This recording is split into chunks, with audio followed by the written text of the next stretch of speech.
Merebaknya pandemi COVID-19 di Palembang berdampak pada menurunnya penjualan sapi kurban. Meski sudah mendekati Hari Raya Idul Adha, penjualan sapi kurban di Palembang belum menunjukkan peningkatan.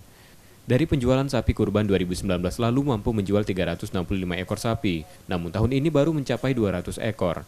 Penjual sapi kurban memprediksi penjualannya tidak lebih dari 250 ekor. Omset pun turun hingga 30%. Kalau di masa pandemi ini kita mengatakan ada merosot sedikit. Nah, cuman bagian yang merosot itu sebenarnya seperti di komplek-komplek. Tapi kalau orang tetap berjalan. Tahun kemarin sampai 365. Kalau yang sekarang berapa? Sekarang ini baru laku sekitar 220-an. Bisa turun itu kenapa, Pak? Nah, Karena apa, Pak? ya pengaruhnya kena COVID. Karena COVID ini ya?